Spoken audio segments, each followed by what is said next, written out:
ಇವತ್ತು ನಮ್ಮ ದೇಶದ ನರೇಂದ್ರ ಮೋದಿಜಿ ನೇತೃತ್ವದ NDA ಸರ್ಕಾರ ಮೂರನೇ ಬಾರಿಯ ಮೊದಲನೇ ಬಜೆಟ್ ಅನ್ನ ಕೊಟ್ಟಿದ್ದಾರೆ. ಈ ಸಂದರ್ಭದಲ್ಲಿ ನಮ್ಮ ದೇಶದ ಪ್ರಧಾನ ಮಂತ್ರಿ ನರೇಂದ್ರ ಮೋದಿಜಿ ಅವರಿಗೆ ಮತ್ತು ನಮ್ಮ ಹಣಕಾಸು ಸಚಿವೆಯಾಗಿರ್ತಕ್ಕಂಥ ನಿರ್ಮಲಾ ಸೀತಾರಾಮನ್ ಅವರಿಗೆ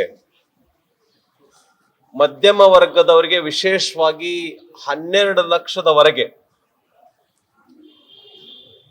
ಟ್ಯಾಕ್ಸ್ ಕಟ್ಟೋಂಗಿಲ್ಲ. ಇದನ್ನ ಕೊಟ್ಟಿದ್ದಕ್ಕೆ ಮತ್ತು ರೈತರಿಗೆ ವಿಶೇಷವಾಗಿ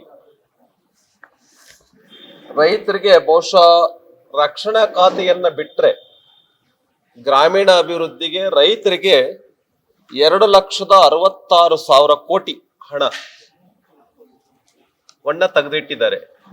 ಹಾಗಾಗಿ ಅವರಿಗೆ ನಾನು ಅಭಿನಂದನೆಯನ್ನ ಸಲ್ಲಿಸ್ತೇನೆ.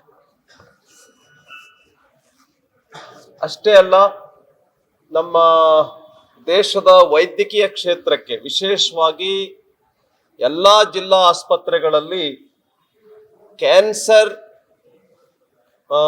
ಡೇ ಸೆಂಟರ್ ಅನ್ನ ಓಪನ್ ಮಾಡ್ತಾ ಇರ್ತಕ್ಕಂಥದ್ದಕ್ಕೆ ಯೋಚನೆಯನ್ನ ಮಾಡಿದೆ ಬಜೆಟ್ ಅಲ್ಲಿ.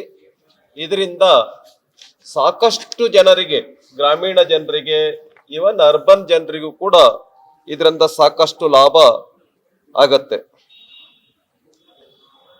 ಕೃಷಿಕರನ್ನ ಹೆಚ್ಚು ಸಂತೋಷ ಪಡಿಸಿರ್ತಕ್ಕಂಥ ಈ ಬಜೆಟ್ ನಮ್ಮ ದೇಶದಲ್ಲಿ ಆಹಾರ ಉತ್ಪಾದನೆಯನ್ನ ಮಾಡೋದಕ್ಕೋಸ್ಕರವಾಗಿ ಸಹಕಾರಿ ಸಂಘಗಳನ್ನ ಮತ್ತು ರಾಜ್ಯ ಸರ್ಕಾರಗಳನ್ನ ಕಾನ್ಫರೆನ್ಸ್ಗೆ ತೆಗೆದುಕೊಂಡು ಯಾವುದೇ ವಿಷಯದಲ್ಲಿ, ಉದಾಹರಣೆಗೆ ಬೇಳೆಕಾಳು ಇರ್ಬೋದು ಮತ್ತು ಎಣ್ಣೆ ಕಾಳುಗಳು ಇರ್ಬೋದು ಮತ್ತು ಹತ್ತಿ, ವಿಶೇಷವಾಗಿ ಕಾಟನ್, ಇದರಲ್ಲಿ ಸ್ವಾವಲಂಬಿ ಆಗಬೇಕು ಭಾರತ ಅನ್ನುವಂಥದ್ರ ಕಡೆ ನಮ್ಮ ಈ ಒಂದು ಬಜೆಟ್ ಹೊತ್ತು ಕೊಟ್ಟಿದೆ.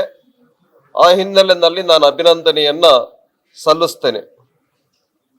ಹೇಗೆ ಗ್ರಾಮೀಣಾಭಿವೃದ್ಧಿಗೆ ರೈತರಿಗೆ ವಿಶೇಷ ಹೊತ್ತು ಕೊಟ್ಟಿದೆಯೋ ಅದೇ ರೀತಿ ನಗರಾಭಿವೃದ್ಧಿಗೂ ಕೂಡ 1,00,000 ಕೋಟಿ ರೂಪಾಯಿಯನ್ನ ತೆಗೆದಿಟ್ಟಿದೆ. ಒಟ್ಟು ಓವರ್ ಆಲ್ ದೇಶದ ಇನ್ಫ್ರಾಸ್ಟ್ರಕ್ಚರ್ಗೋಸ್ಕರ 11 ಲಕ್ಷ ಕೋಟಿ ರೂಪಾಯಿಯನ್ನ ಇದರಲ್ಲಿ ತೆಗೆದಿಟ್ಟಿದೆ. ವಿಶೇಷವಾಗಿ ಬೀದಿ ವ್ಯಾಪಾರಿಗಳು ಯಾರು ಅವತ್ತೇ ಸಾಲ ತೆಗೆದುಕೊಂಡು ಸಾಯಂಕಾಲ ಪೇ ಮಾಡ್ತಾರೆ, 10,000 ರೂಪಾಯಿಯಿಂದ ಹಿಡ್ಕೊಂಡು 30,000 ರೂಪಾಯಿವರೆಗೆ ಸಾಲವನ್ನ ತೆಗೆದುಕೊಳ್ಬಹುದು. ಈ ಬ್ರಾಕೆಟ್ ಅನ್ನ ದೊಡ್ಡದು ಮಾಡಿದ್ದಾರೆ. ಇದರಿಂದ ನಮ್ಮ ದೇಶದ ಬೀದಿ ವ್ಯಾಪಾರಿಗಳಿಗೆ ಹೆಚ್ಚು ಪ್ರೋತ್ಸಾಹದಾಯಕವಾಗಿರ್ತಕ್ಕಂಥ ಬಜೆಟ್ ಇದಾಗಿದೆ. ರೈತರು ಕೂಡ ಕಿಸಾನ್ ಕ್ರೆಡಿಟ್ ಕಾರ್ಡ್ನ ಆಧಾರದ ಮೇಲೇನೂ ಕೂಡ ಸಾಲವನ್ನ ತೆಗೆದುಕೊಳ್ಳೋದಕ್ಕೆ ಅವಕಾಶವನ್ನ ಮಾಡಿಕೊಟ್ಟಿದೆ.